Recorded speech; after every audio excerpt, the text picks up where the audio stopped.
Olá, eu sou Gabriel Coelho Rodrigues Álvares, aluno do programa de pós-graduação em Engenharia Mecânica da Unesp de Ilha Solteira, no qual eu tenho já desde o meu mestrado desenvolvido pesquisa, na Unesp.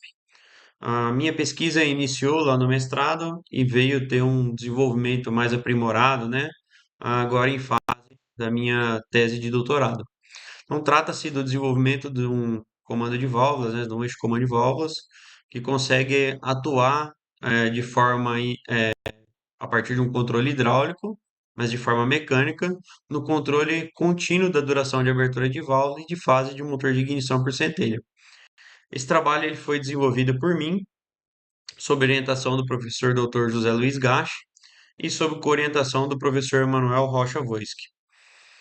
Fazendo uma breve introdução, esse trabalho ele foi alinhado no âmbito do Rota 2030, mais especificamente da linha 5, no qual foi desenvolvido esse projeto dentro do programa antigo Rota 2030, atual Mover. Como eu já disse, ele trata-se de uma continuação da minha dissertação de mestrado, que busca uma flexibilização da operação de um eixo de comando de válvulas em motor SI, motor Spark Ignition. Então, para desenvolver esse trabalho, foi utilizado o motor A211, né, TSI, que está exemplificado aí na foto.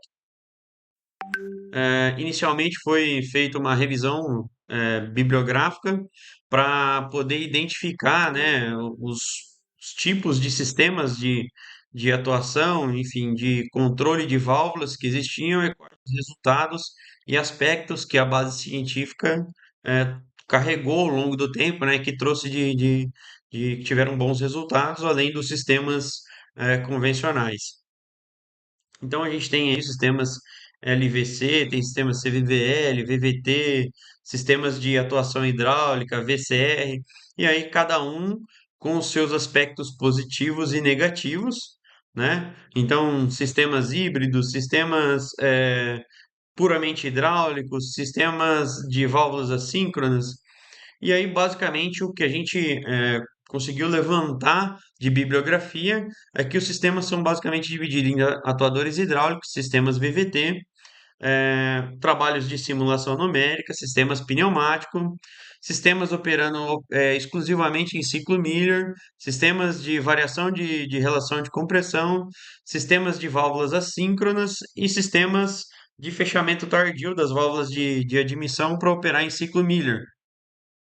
Então, são diversos sistemas empregados no âmbito de abertura de válvulas. Depois foram feitos na base técnica, né, o que as montadoras têm utilizado, e aí então identificamos diversos modelos, né, modelos de projeto, diversas formas de fazer o controle de válvula, que cada montadora tem a sua particularidade.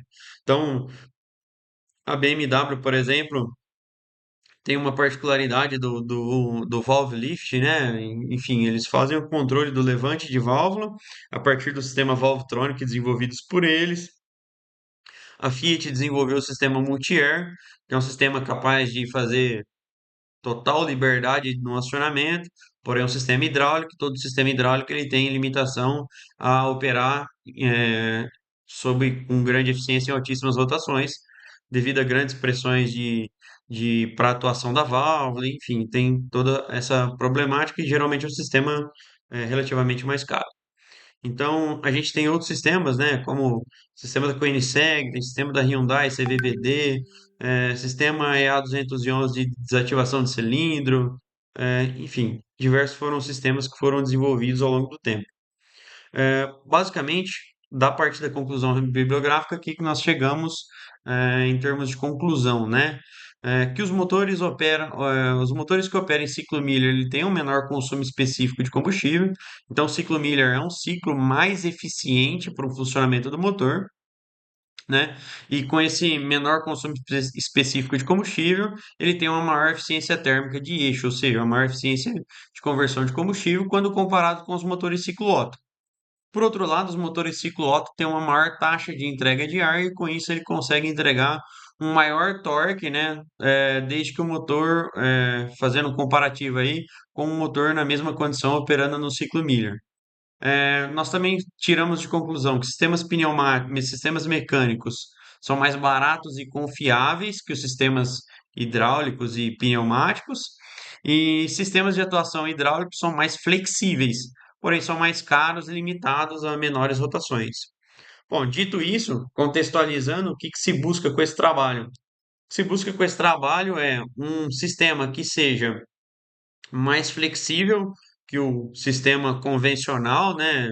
Enfim, que os sistemas lá só com perfil simples de câmbio, que ele seja um sistema com menor custo produtivo que os sistemas hidráulicos, que apresente uma maior robustez, eu posso operar em uma gama maior de rotação, né? Em altíssimas rotações, melhor do que os sistemas hidráulicos, e um sistema também que tenha uma simplicidade maior que o CVVD, apesar de mecânico, né, o CVVD que tem uma simplicidade maior. Então, baseado nisso, se deseja, né, os objetivos do trabalho é flexibilizar a operação das válvulas de admissão, e aí com essa flexibilização você consegue conferir ao motor a capacidade de operar nos ciclos, entre os ciclos Otto e Miller, né? Então, com isso a gente consegue também reduzir as perdas por bombeamento do motor, e aí reduzindo as perdas por bombeamento, naturalmente você vai conferir ao motor um menor consumo específico de combustível, principalmente quando ele opera em cargas parciais. Basicamente, a gente vê aí na figura do lado direito, né? Na linha vermelha, ó, a condição de 0 grau é o perfil de abertura original do motor, e aí com esse novo sistema a gente consegue flexibilizar a operação a ponto dele conseguir ter uma varredura maior em termos de duração de abertura de válvula.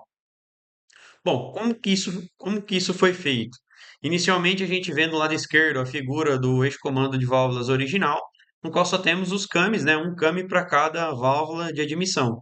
Então, um motor aí de 3 cilindros, duas válvulas por cilindro, a gente tem seis válvulas e seis cames para poder fazer a abertura. A proposta desse trabalho é a adição de cames internos, né? Cames suplementares, que são esses vermelhos na figura direita, e aí, com a adição desses cames, que deslizam em relação aos câmbios originários, eles são fixados a um eixo interno, ao tubo do eixo de comando de válvula original. Então a gente trabalha com eixos concêntricos e o eixo interno vai conectado nos câmbios internos, e esse eixo interno faz o controle de deslocamento angular dos câmbios internos. Com o deslocamento angular do câmbio interno, nós conseguimos conferir ao motor, ou não permitir com que o motor faça postergar o fechamento da válvula de admissão ou não. Então, quando a gente tem ali os cames alinhados, né, um com o outro, o perfil de abertura é o perfil original do motor. Por outro lado, quando a gente tem o deslocamento angular do came interno, esse deslocamento do angular do came interno permite o motor postergar o fechamento da válvula de admissão e com isso reduzir a carga do motor. Ou seja, promove um backflow na admissão, retorna uma parcela dos gases admitidos na admissão a pressão constante, e aí esse retorno da massa de ar de admissão reduz a carga, o torque do motor. Tá, mas qual é a vantagem disso em relação ao sistema estrangulado? É que o sistema estrangulado, quando você estrangula, você aumenta as perdas por bombeamento, uma vez que baixa muito a pressão, você promove diferença de pressão no pistão, e aí realiza-se uma quantidade maior de trabalho para poder bombear a massa de ar para dentro do cilindro. Dessa forma, a gente gasta menos energia fazendo o bombeamento da massa de ar para dentro e para fora do cilindro, uma vez que a válvula de admissão sempre vai ficar, a válvula de controle, né, sempre vai ficar aberta, então praticamente não gera perda de carga ou muito menos precisa dela. Inicialmente, para fazer o controle desse eixo interno em relação ao eixo externo, foi desenvolvido um sistema mecânico, e aí agora, atualmente no doutorado, já foi desenvolvido, implementado e testado um sistema hidráulico. Basicamente é um sistema similar ao sistema VVT. Bom, aqui a gente vê o sistema VVT, o projeto dele, né, o desenvolvimento dele, como foi feito. Então ele tem duas galerias de óleo, né, e essas galerias, ao promover o escoamento de óleo no sentido, você desloca o came no sentido horário, e aí ao reverter o fluxo de óleo, você promove o deslocamento no sentido anti-horário do came. Para fazer isso, foi utilizada uma válvula de 5 vias e 2 posições, no qual em uma posição o câmbio está totalmente original, né? Basicamente o câmbio ali está com 0 graus de variação, e na posição máxima ele fica com 60 graus de variação em termos de aumento de duração da abertura de válvulas, considerando o ângulo da árvore de manivelas. Então, ah, a gente tem aqui um modelo do projeto, no qual a gente pode ver aí, né, como que ficou essa questão. Nós temos no número 5 ali o VVT de fase e no número 6 o VVT de aumento da duração de abertura de válvulas. E aí isso é feito puramente mecânico, né, através do deslocamento dos câmbios. Então, no Cami 1 ali é o Cami original. Quando o Cami 2 está alinhado com o Cami 1, o perfil de abertura é original. Mas quando o Cami 2 está desalinhado, né, está deslocado em relação ao Cami 1, aí a gente tem um perfil de abertura de válvula com uma duração de abertura de válvulas maior. Bom, o que que isso garante ao motor, né? Isso garante uma flexibilização na relação de compressão efetiva do motor, flexibiliza a abertura das válvulas em relação ao fechamento das válvulas, né? Então, ou seja, eu posso ter uma abertura independente do fechamento e o fechamento independente da abertura, se eu conciliar o deslocamento entre o VVT de fase e o VVT de duração. E aí, com isso, eu consigo aumentar eu consigo é, garantir que o motor tem uma capacidade de operar entre os ciclos Otto e o ciclo Miller, ou seja, sempre na melhor condição de cada ciclo para cada operação do motor. Bom, isso foi desenvolvido, produzido e testado. Então, na figura esquerda aqui a gente vê o protótipo produzido e na figura direita a gente vê o protótipo instalado no motor. Aqui a gente também vê alguns exemplos dele instalado no motor. Depois de instalado, visualmente quase não se vê, né? Dados periféricos do motor. E aí, com base nos resultados, foram feitos 2 tipos de ensaio. O primeiro ensaio, a gente faz um ensaio com regime de carga que seria para simular uma condição de cruzeiro, né, do veículo em condição de cruzeiro. Então, quando você está lá com o veículo em condição de cruzeiro, você não está pisado 100% no acelerador, você está com meia carga. Essa meia carga, o motor está entregando aproximadamente ali 50, 55 Nm. Então, o motor foi colocado nessa condição e aí foram testadas 2 possibilidades. Uma, ele operando no ciclo Miller, certo? Com maior duração de abertura de válvulas, e outra ele operando no ciclo Otto com estrangulamento na admissão. Bom, operando no ciclo Otto com estrangulamento na admissão, ele teve 491,72 gramas por quilowatt-hora de consumo de combustível, né? Que é o consumo específico de combustível, e aumentar a duração de abertura de válvulas e diminuir o estrangulamento na admissão, ou seja, trabalhar sem estrangulamento na admissão, para um mesmo fator lambda, para uma mesma rotação, para uma mesma entrega de torque, nós tivemos aí 414,87 gramas por quilowatt-hora de consumo específico de combustível, ou seja, uma redução de aproximadamente 15,6% no consumo específico de combustível. Por outro lado, quando a gente precisa de uma entrega maior de torque, de potência, quando você sai numa ultrapassagem com o seu veículo, que você precisa dessa demanda de torque maior, o ciclo Miller, para ele ter esse desempenho de torque maior, você precisa perder mais energia no processo de exaustão para gerar uma pressão maior na admissão. E aí, ao gerar essa pressão maior na admissão, eu consigo entregar um torque maior, mas a um custo de perder energia pelo processo de exaustão. Dito isso, o que que foi feito? Foi feito basicamente a entrega do 100 Nm com pouquíssimo estrangulamento na admissão, certo? Por outro lado, foi feito no ciclo Miller, também sem estrangulamento na admissão, mas com uma pressão de boost, uma pressão no coletor de ar de admissão muito maior para poder conseguir entregar o mesmo torque.